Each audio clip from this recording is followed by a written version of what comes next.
Hello everyone, welcome to Let's Crack UPSC CSE English.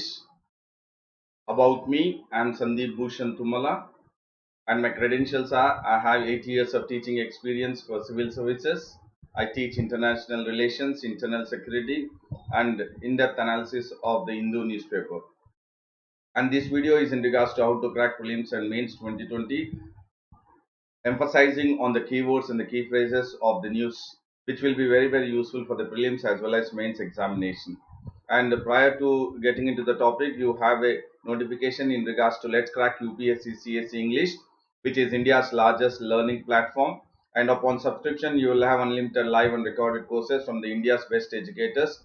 And the other privileges once you get subscribed are the daily live classes, live tests and quizzes, structured courses, and also the unlimited access you will have for the live and recorded courses. And these are all the top educators which you can see it on your screen.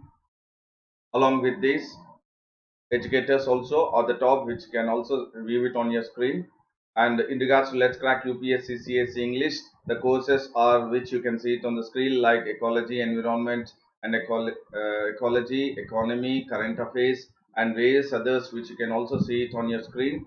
Along with the Let's Crack UPSC CSE English, the other courses which are available are essay writing, practice and strategy, and also answer writing courses, which are which you can see the others also which are available on your screen.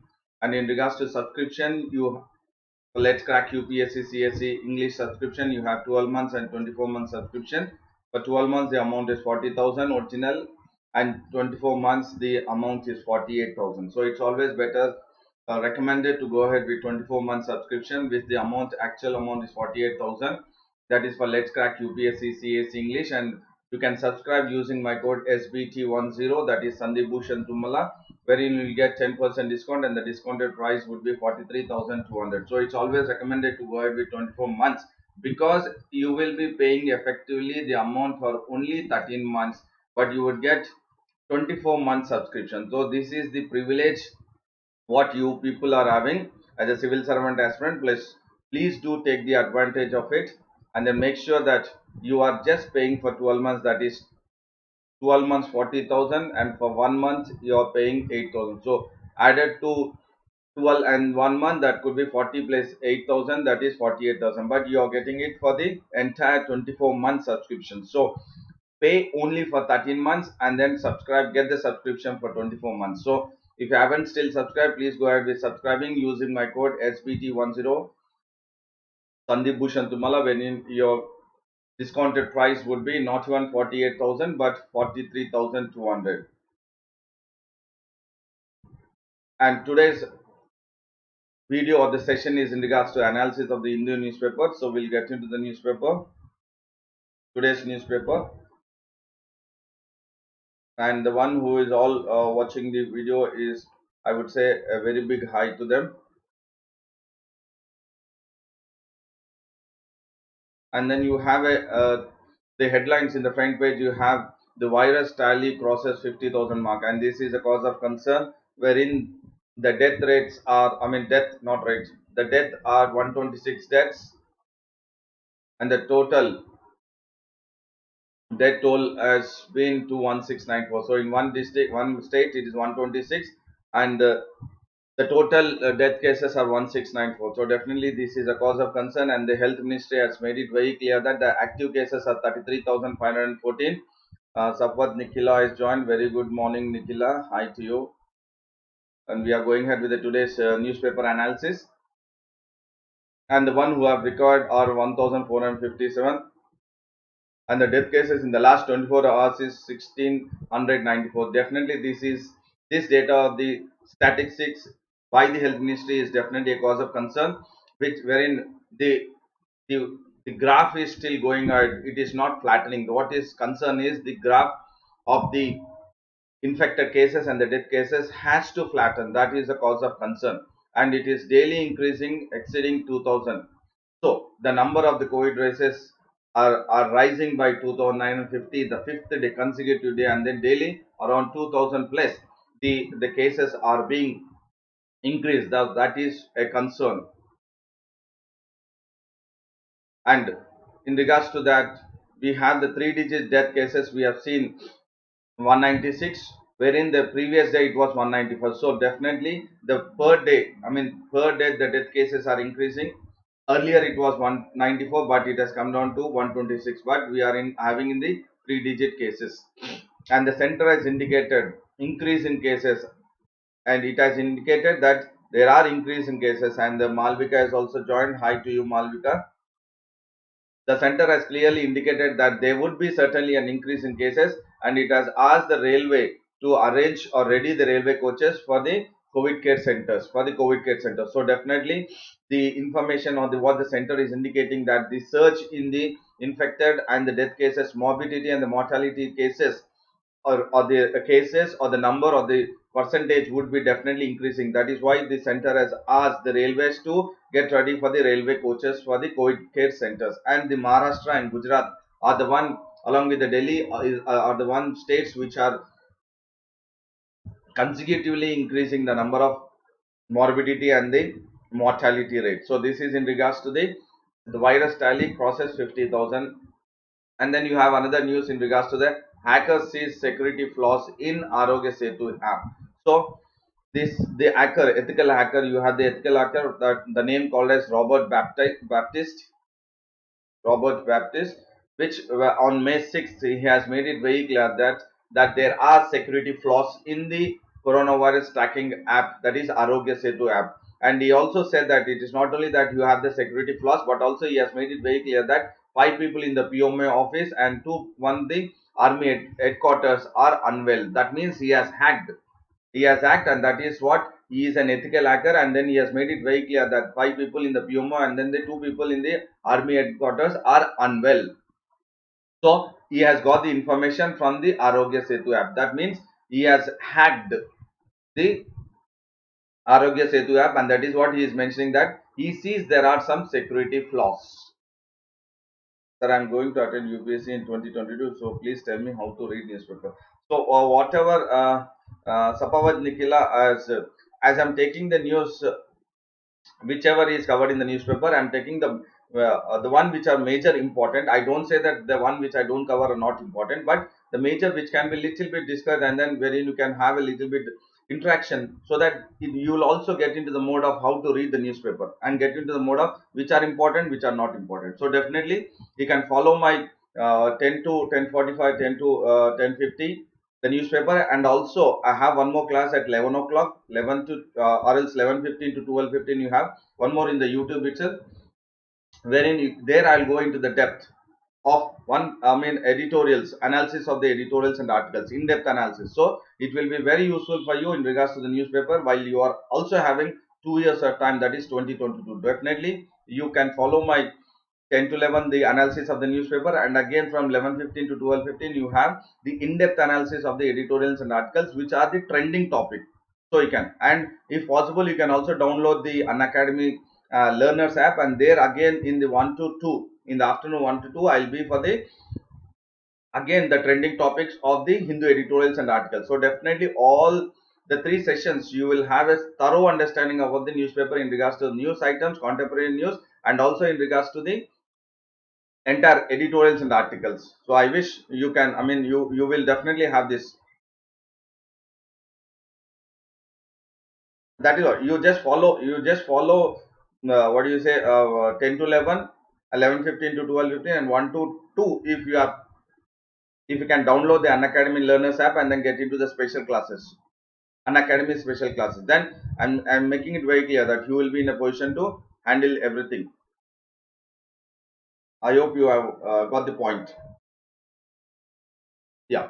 And the ethical hacker Robert has said that as a, what do you say, Elliot Addison, he is on the Twitter, and he says that one infected person at Indian Parliament and 3 in the Home Office. So definitely he is making it very clear that there are some flaws and then they can be hacked. And then he says that the privacy of 90 million Indians is at stake. And that is what he says. It is not that anyone is trying to say, it is the ethical hacker Robert who is saying that the privacy of the 90 million Indians could be at the stake.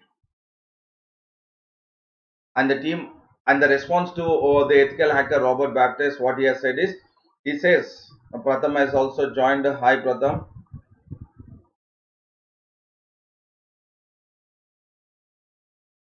The team Arogya Setu app has responded to the ethical hacker Robert Baptist, saying that no personal information was proven to be at risk. So definitely immediately the Arogya Setu app team has responded to ethical hacker, saying that there is nothing that no, I mean any personal information is at risk. And then they are saying that the team Arogya Setu app team is saying that they are continuously testing and upgrading the Arogya Setu system, and there is no kind of any inhibitions that the personal information is at risk. So the ethical hacker Robert Baptist has made a point saying that there is a security flaws, and immediately the Arogya Setu team has also responded saying that there is nothing to have any risk about the personal information. And then you have another news in regards to the today's newspaper where it says top Hizbul commander has been killed. So in the valley, that is Jammu and Kashmir, he has been nabbed and he has been assassinated. So here it comes that he is pertaining to the Hizbul Mujahideen. So this is a terrorist organization. This is a terrorist organization, and he is the operational commander. He is the operational commander. The one who has been killed is Riaz Naiku. Riaz Naiku is the operational commander of Hizbul Mujahideen, and he was on a run for almost 8 years. For almost 8 years, the JNK police was on a look for him, and along with him, there were three militants who were killed by the security forces in the South Kashmir, in the region, that is in the Kashmir Valley. So the name of the person is Riaz Naiku, who was the operational commander of the Hizbul Mujahideen, and Hizbul Mujahideen is an terrorist organization. And Naiku has joined in the Hizbul Mujahideen in the year 2012. Since then, that is what? Since then, that is 8 years, he is on a run, and then the government or else the Jammu and Kashmir police is definitely was eyeing on him, and he was a close associate of Burhan Wani. Burhan Wani was assassinated in the year 2016. He was also the commander of the Hizbul Mujahideen, and Naiku was the chief operational commander of the Hizbul Mujahideen. And because he is so has taken up the highest militant ranks in the Hizbul Mujahideen terrorist organization, that is why he was at the top, and he was definitely under the radar of the JNK police. And after Zakir Musa, you have one more person who was into Hizbul Mujahideen at the top of militant ranks. His name is Zakir Musa. And after Zakir Musa has defected, or he has moved out, and then he has come up with his own outfit, then Riaz Naiku has took over the command of the outfit.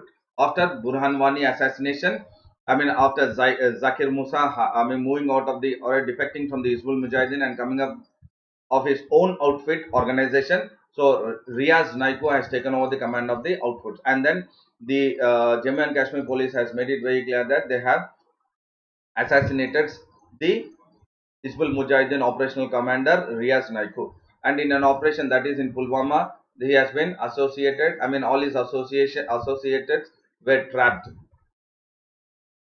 and because of his killings, of his assassination, Naiko's killing, there is sparked violent protest in the local, that is in the Pulwama district and also parts of the Sri Lanka. So definitely there is a kind of an image or a following even to the, we have seen in the Burhan Wani case, after Burhan Wani was assassinated in 2016 for his last ritual or last rites. There were almost lakhs of youths which have been part of the that procession, the last rite procession. So definitely there is, yes, the government of India and also Jammu and Kashmir administration has to look at it, how they will try to deviate the young people who are getting attracted to the ideology of these people. The one who was even in regards to Burhan Wani or Riaz Naiku and also Zakir Musa. So all these people could definitely attract the young Kashmiris. So that is what it is important. And once Naiku was killed, there is a sparked violent protest in the Pulwama and the Srinagar.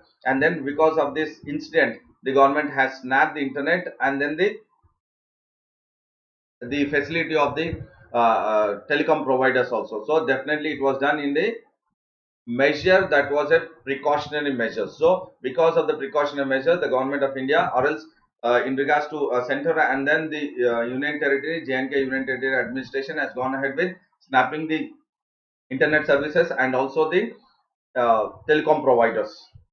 And we'll just look at what is about Hizbul Mujahideen. So Hizbul Mujahideen was formed in the year 1989, which could be part of the prelims, and better understanding have taken this. So it was formed in the year 1989, and it is the largest and the oldest militant groups in JNK. And what is the purpose of this uh, uh, Hizbul Mujahideen, which was formed in the 1989? That its focus was its attacks on the Indian security forces and the politicians. Why? Because they wanted to make sure that this Kashmir, J&K Kashmir, would be separate or it would be part of the Pakistan. So definitely we can see that Hizbul Mujahideen is the one which is uh, supported and which is also trained by the Pakistan. So as they are into an target that the Jammu and Kashmir has to be separated or it has to be part of the Pakistan. And Hizbul Mujahideen was designated as a foreign terrorist organization on August 7th, 2017. So definitely Hizbul Mujahideen is an terrorist organization which has been labeled by the United Nations itself. So this is about Hizbul Mujahideen. And then you have one more news in regards to the Adivasis name new village after the former district collector. So look at it; it's a very great honor for the district collector who was then present, and then after the work, the district collector has gone ahead in the particular village, that is the Adivasi village, and then they later on they have delayed the new name. I mean the new village after the person's or the district collector's name. So the aboriginal tribes that are in Adilabad district, which is in Telangana state, Adilabad district, which is in Telangana state, and that the one are the tribals or the 40 tribal families in Chinchughat of Adilabad rural. So this could be again based on the history and culture. There could be a question which is asked again. So they are the aboriginal tribes. Their tribes are called as 40 tribes, and then they are of Chinchunghat in Adilabad rural mandal, which is from the Telangana state. And this actually they have gone ahead with the resettlement colony Divyaguda after the former district collector's name D Divya. So they have named the new village after the name of the former district collector. That is, the name of the district collector was Pooja Rathod. Has joined. A very good morning to you, Pooja. The name of the former district collector is D Divya, and they have named the resettlement colony. They have named the resettlement colony as the Divya Buddha. So look at it; it's a great honor to the former district collector, and also it reflects the kind of work the district collector, former district collector, the D Divya, has gone ahead with taking care of the aboriginals, and then she has looked at the resettlement of them, and she has allocated a piece of land for the resettlement, and that is a great honor. And we have also seen that this is for the second time which is happening, that we have seen already Australian anthropologist Christoph van Furer Hammendorf as also what you say considered as the biggest benefactor of the ethnic tribe in these parts, that is in the Adilabad district of Telangana. So what is important is for prelims point of view, there could be a question based on the now resettlement camp was named over the former district collector. It could be, or else based on this, there could be a question that which among the following statements are incorrect. So there could be that the 30 tribal families of the Chenchulgad in Adilabad rural mandal of Telangana state has named the resettlement colony as Divyaguda after D. Divya, former district collector. One statement, one. And the second statement could be that that the legendary Australian anthropologist Christopher von Ferrer Hemmendorf was also considered as a biggest benefactor of the ethnic tribe in the parts of the Adilabad district. So statement 2. So which of the following statement is correct? So definitely even the Australian anthropologist is also linked to this. I mean the tribals considering him as the biggest benefactor. So the researchers, he has been part of the researchers, and he has a street named after him in Marlavi village in Jainur Mandal in Komrambim district. That is Komrambim Asifabad district. So this is also in this is Telangana also. So here when we are looking at that, it is very important. We are not just looking at the former district collector, but we are also looking at the Australian anthropologist who was also named. I mean, a street was named after him. in Marlavi village in Jainur Mandal, Kumrambim, Asrafabad district. And he was he has gone ahead with anthropological studies on the Rajgons. So this is again very important for prelims point of view. So it could be statement third statement. So he has done his anthropological studies on the Rajgons and other tribes during the 1940s decade. So very long back, almost 80 years back. Almost 80 years back, even the what is the tribes were having such a kind of interest, or they did definitely go ahead with giving some kind of honor to the one who have really worked for them, for the Rajguns and other tribes. So he is a person, anthropologist, the Australian anthropologist Christoph von Freer Hemmendorf. This is the person. He is along with the what do you say, the tribal areas, Rajguns and other tribes in 1940s picture. This is, and the other instance you have. So we have seen the district collector, we have seen the Australian anthropologist who have been considered by the tribals, and they have named the streets and then the resettlement area. And other instance being named after an individual is the person, legendary tribal martyr. His name is Komram Bhim, and is that was a district has been named. Asifabad district has been named. Again, this is in Telangana. This is in Telangana, which is done by the government. So here, in the two cases, it was by the tribals, but in the third case, that is the Komrambim. So the great martyr, tribal martyr, is the Komrambim. So the government here, the government has named a district itself on his name. That is Komrambim. So you have this in regards to naming of a street or a settlement area by the tribes to the persons, but here the government has named the district upon a tribal martyr, legendary tribal martyr, that is Kumram Bhim. So this could be part of the history and culture, could be from the prelims point of view. And you have another one in regards to the COVID-19 further dents Karnataka fragile finances. So definitely we have been looking at this. So we have seen the Kerala government, which has come up with the same concept, that they are having the financial woes or financial losses because of the COVID-19.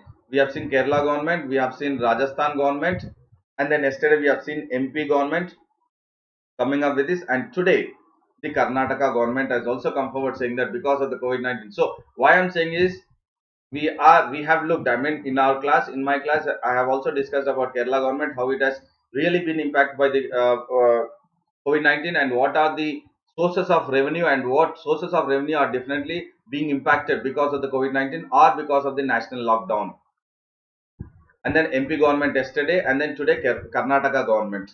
So the state, that is Karnataka government, has said that there was huge reductions around 20,000 crore from its share from the central transfers, inclusive of GST compensation. So definitely the Karnataka government is worried about the 20,000 crore, wherein it has a share from the central transfers, inclusive of the GST. It is not only the GST, inclusive of GST, the central has to transfer to the Karnataka government, and that is what it is really waiting for, and that is really making a cause of concern, because this has made the revenue expenditure ballooned in the sense the expenditure is increasing for the Karnataka government as a consequences of implementation of 15th Finance Commission. So the Karnataka government is talking about the 15th Finance Commission, or as per the 15th Finance Commission, they have to get the central transfer, the share, the Karnataka state will get the share of the central transfers, and what is that it has to get? That is 20,000 crores, and added is also GST compensation.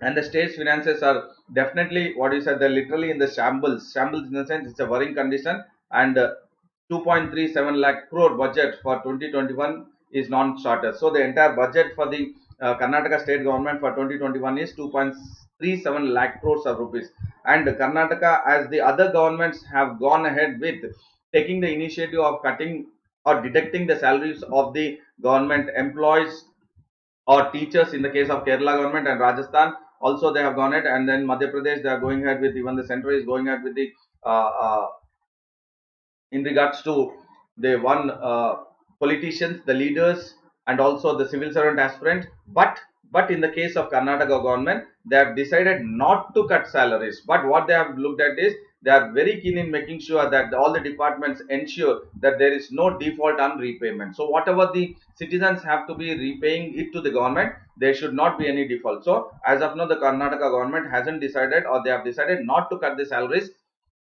of XYZ, or else government employees, teachers, and then civil servant aspirants, and then the politicians or the leaders, so that they can get some revenue out of this. So on the average, the monthly wage and pension bills is about 5,000 crores. So monthly, the Karnataka government is going ahead with an expenditure in regards to just monthly wage and pension bills, 5,000 crores of rupees. And because of the deficit in the Karnataka's revenue, the Karnataka government is feeling the heat, and annual interest they have to repay 22,216 crores. So look at almost 27,000 crores.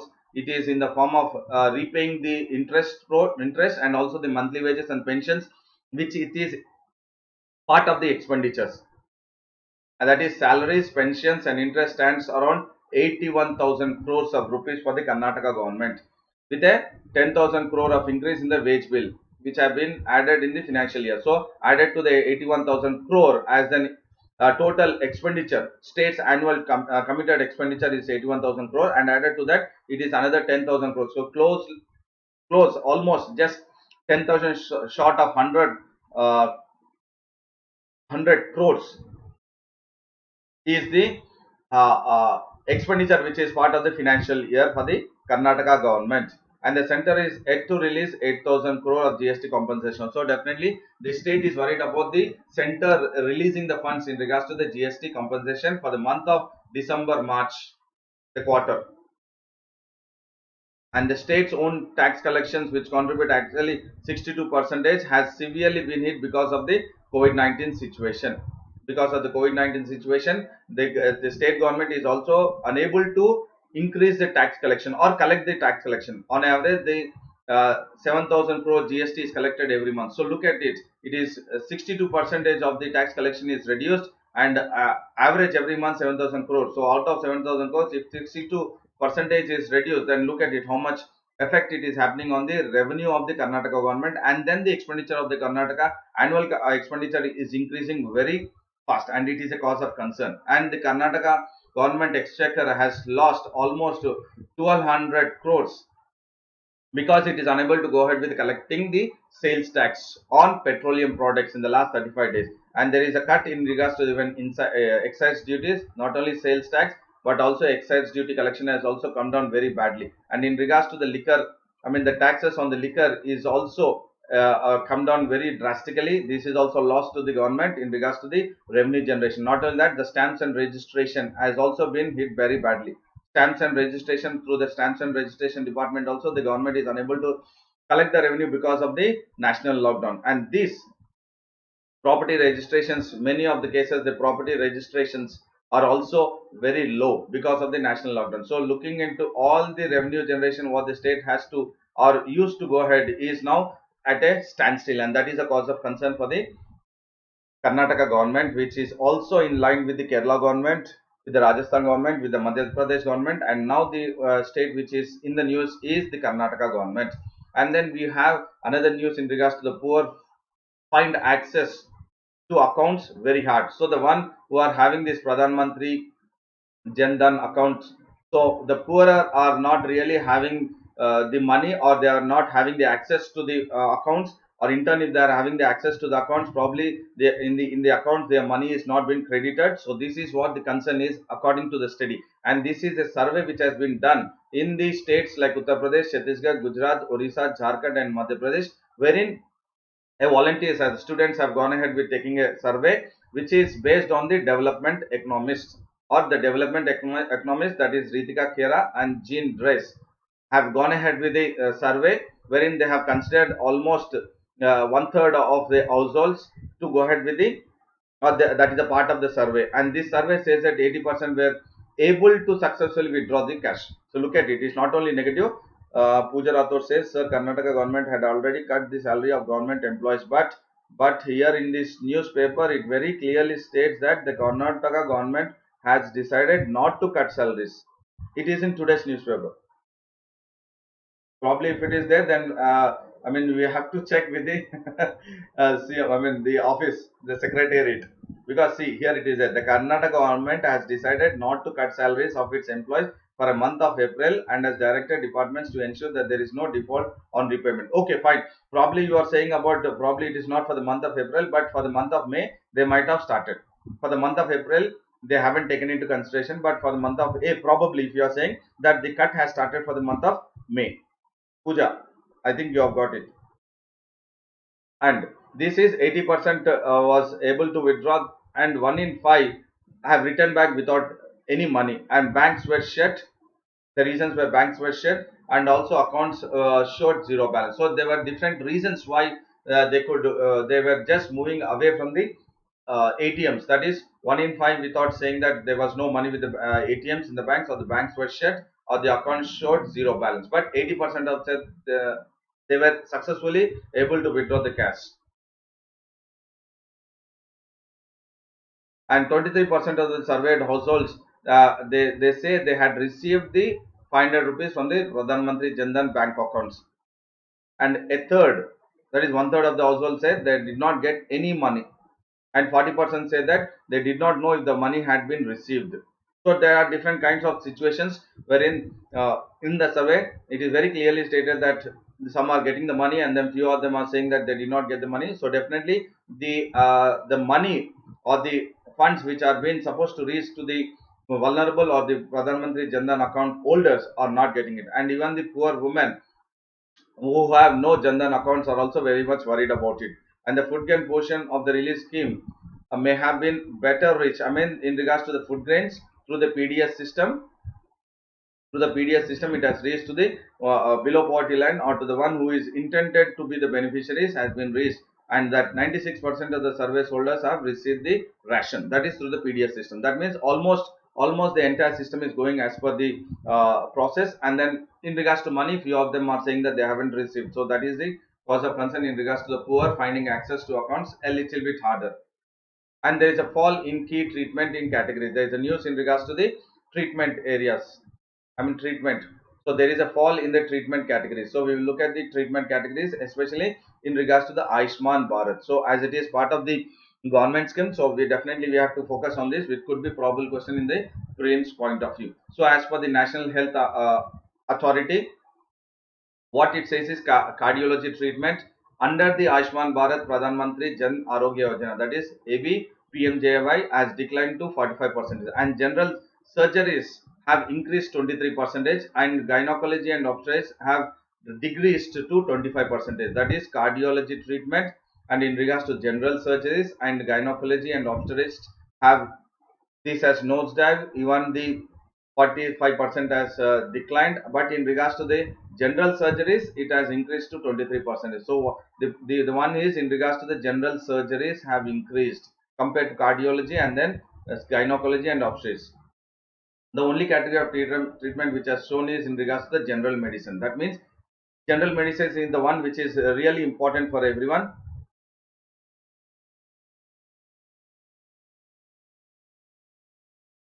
Okay, Ravi has also joined. A very big hi to you. Good morning to you, Ravi, also. And there were 1,98,734 treatments which were offered under the Ayushman Bharat Pradhan Mantri Jan Arogya Yojana scheme. This is very important for prelims point of view. In January itself, and then there's slight dip in the month of February, and again in the March there is little bit further dip, and in the April there is dip. That is what the actually the news which talks about. It says that there's a fall in key treatment. There's a fall in key treatment in regards to the Ayushman Bharat Pradhan Mantri Jan Arogya Yojana. And this health insurance, this is a you have this in regards to the AB Ayushman Bharat, you have this is a health insurance scheme to 10.74 crore people, rural families. 10.74 crore rural families are would be the beneficiaries in regards to the getting the health insurance. And this is a government backed project. This is again very important. It's a government completely funded by the government, wherein they will give 5 lakhs rupees per family annually.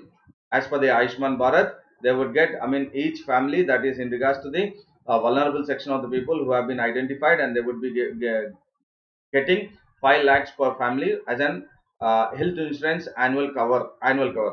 It covers medical and hospitalization expenses, especially for the secondary care and tertiary care procedures. So this is in regards to the Ayushman Bharat Pradhan Mantri Jan Arogya Yojana, which could be very very important for prelims and also for mains point of view.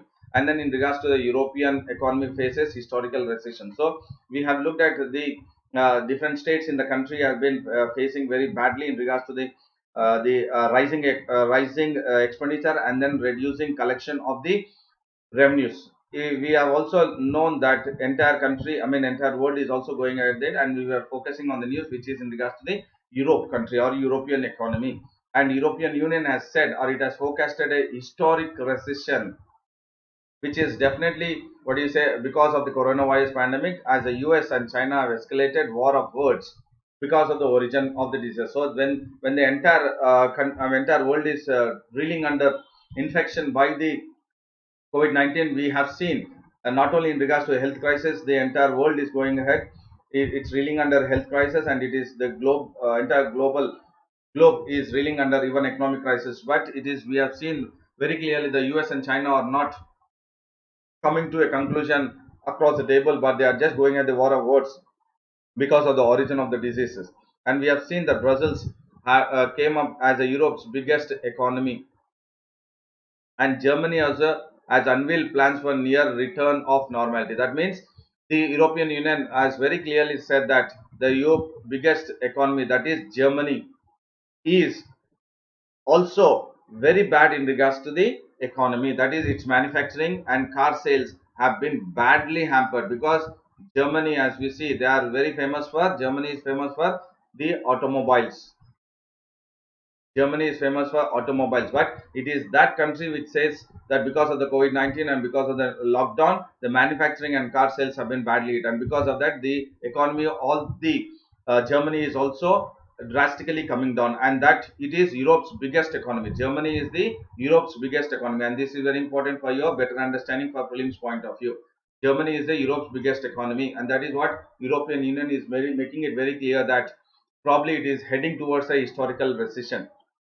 And countries in Asia have also joined easing punishing lockdowns. That means slowly the countries in Asia, as also compared to India, also the national lockdowns have been slowly eased in the sense like strategic exit or calibrated exit is being taken into consideration, and then they wanted to make sure that the economic activity takes into form so that the economy slowly comes to the normal position or it stabilizes. That is what the importance of easing of the lockdown. And in regards to the students, yes, in the Chinese city, that is Wuhan, slowly they have come back to the classrooms, and also offices in South Korea, that is Southeast Asia we are talking about. Offices and also museums have also slowly started opening up. That is, many of the countries across the globe are slowly moving out from the lockdown. That is, easing of lockdown is happening. Easing of lockdown is happening, and Europe also, which we have seen the lion's share of the deaths and infection cases. Europe, in regards to the Britain, Italian, Spain, and France, have also seen that slowly they are trying to, what do you say, move out of the lockdown, even though they have seen new cases, and then the fatalities, that is in regards to the mortality rates, have also slightly increased, but they have in the recent weeks they have slowly come down, drastically come down. So that is why they're also planning to go ahead with the easing of the lockdown. On the economic front, the news was less optimistic because European Union, that is Economic Affairs Commission, European Union Economic Affairs Commissioner Paolo Gentiloni has said that Eurozone economy is forecast to contract. So definitely the Eurozone economy is going to contract in the sense definitely it is going to squeeze by an eye-watering 7.7%. So this is very important in regards to understanding how the economy of the European countries or European Union itself is saying that Eurozone will definitely be hit very badly, and Europe is facing an economic shock since the Great Depression. Since the Great Depression, that is in the 1930s, the Great Depression has taken place, and again we have seen in the year 2008 the economic recession. Fine, and now we are in the economic instability across the world, economic instability. So economic instability, economic crisis, economic recession, and then economic depression. You have the stages.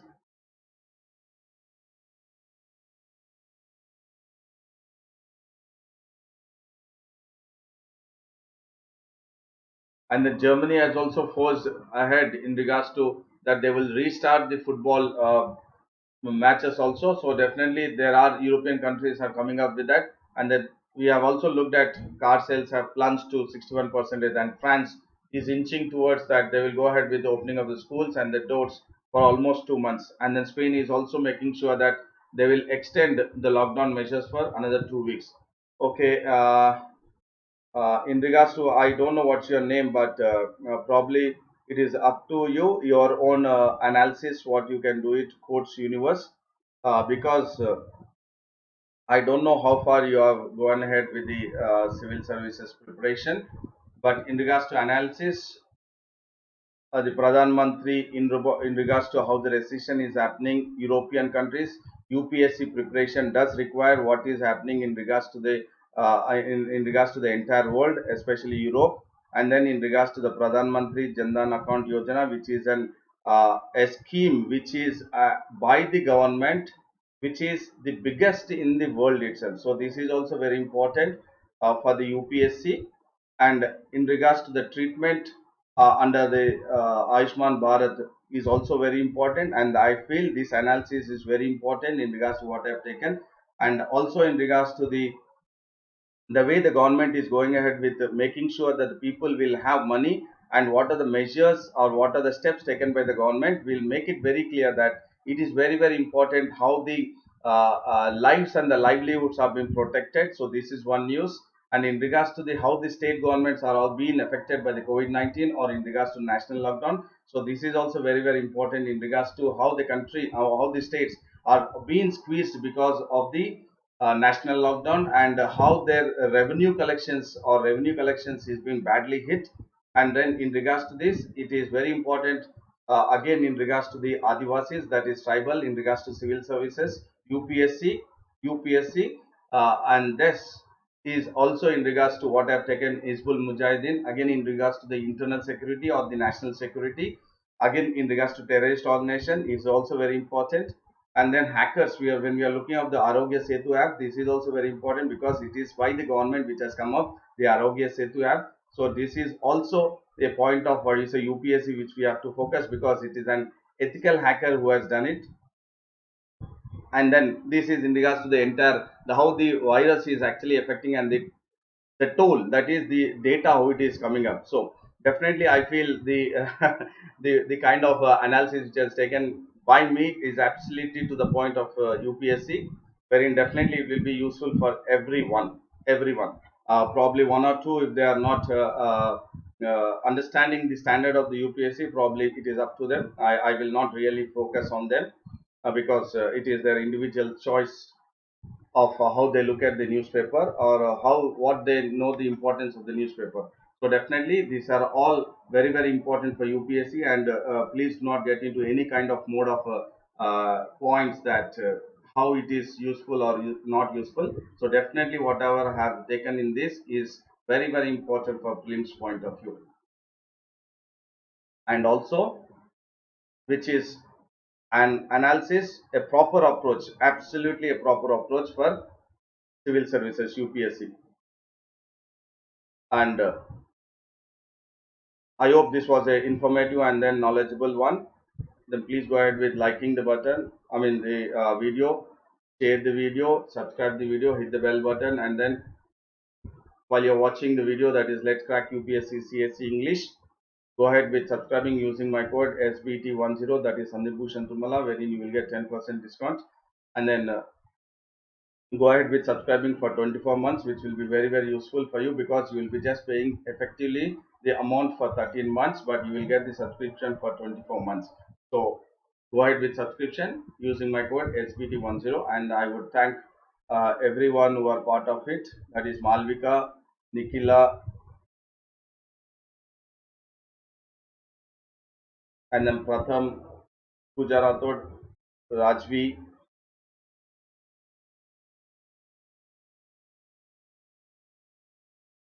And I thank you all very much, and I hope you will definitely be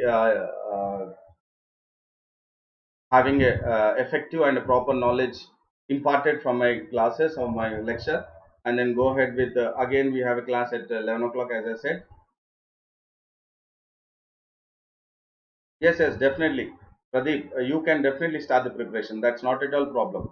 You can definitely, and this is the right time to start the preparation, because the degree, whenever you when you are in the graduation, when you will start this, it is the right time wherein you will have a good amount of time wherein you can go ahead with the contemporary issues, basic issues, and then you can link it with the conventional type of information, and then again link it with the contemporary. So definitely it will be a very good advantage for you, Pradeep.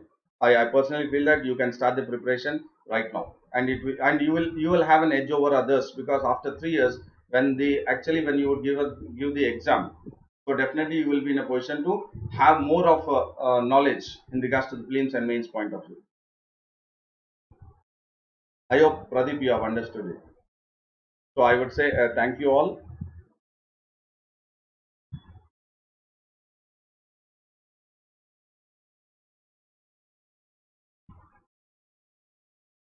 And then once again, I would say, while subscribing it, please go ahead with subscribing the Let's Crack UPSC CSE English by using my code SBT, that is Sandeep Bhushan Thummala 10. Thank you very much, and see you at 11 o'clock now. Once again, 11:15.